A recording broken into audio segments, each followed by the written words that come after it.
রেলের রানিং স্টাফদের যৌক্তিক দাবি পূরণ করা হয়েছে, এর বাইরে দাবি পূরণ করা সম্ভব নয় বলে জানিয়েছেন অর্থ উপদেষ্টা ডক্টর সালেউদ্দিন আহমেদ।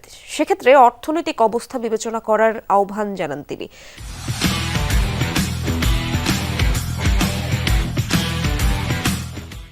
সচিবালয়ে ক্রয় সংক্রান্ত উপদেষ্টা কমিটির বৈঠক শেষে সরকারের এই অবস্থানের কথা জানান তিনি। বলেন, রেলের রানিং স্টাফদের যে যৌক্তিক দাবি তা যতটুকু পূরণ করা সম্ভব তা করা হয়েছে। এরপরও তারা কেন আন্দোলন করছে এ নিয়ে প্রশ্ন তুলেছেন উপদেষ্টা।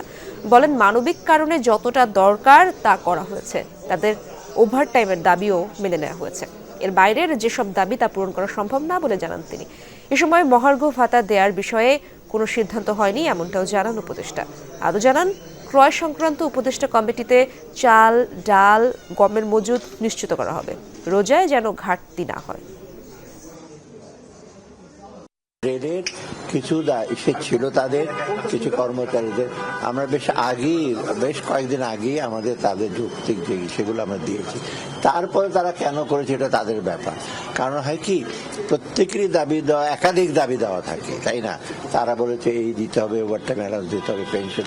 আমরা যতটুকু আমাদের সম্পদের সেটা আমরা বলেছি, অন্যরা সংস্থা আমরা যে বই দিচ্ছি আমরা দিয়েছি। এতে মোটামুটি আমার মনে হয় একটা যুক্তি ছিল এবং আমরা দিয়েছি সুবিধা।